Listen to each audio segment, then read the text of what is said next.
यानंतर एक महत्त्वाची बातमी समोर येते। लाडकी बहीणसारख्या योजनांमुळे केवळ महाराष्ट्रात नाही तर देशातल्या अनेक राज्यांमध्ये तिजोरीत खडखडाट झाल्याचा दावा करण्यात येतोय। अर्थव्यवस्थेवर वाढतोय ताण। राजकीय विश्लेषकांच्या मते या योजनांमुळे मतदारांची संख्या वाढली आणि कुटुंबाचा खर्चही सुधारलाय, पण देशाच्या अर्थव्यवस्थेवरचा बोजा वाढलाय।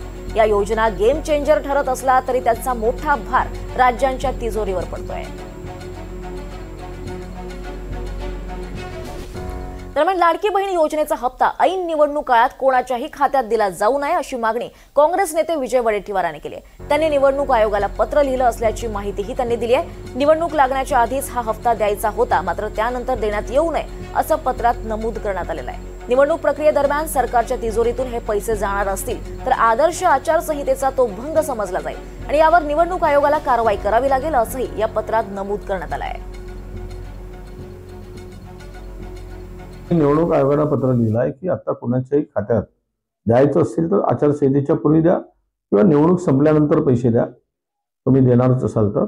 निवडणुकीच्या मतदानाच्या आचारसंहिता सुरू झाल्यानंतर जर पैसे दिला सरकारच्या तिजोरीतून त्यांच्या खात्यात पैसे जात असतील तर तो आदर्श आचारसंहितेचा भंग आहे आणि ते कारवाईस पात्र आहेत। जर असं झालं तर तुम्हाला कारवाई करावी लागेल आणि ती करावी असं आम्ही पत्र पाठवलेलं आहे।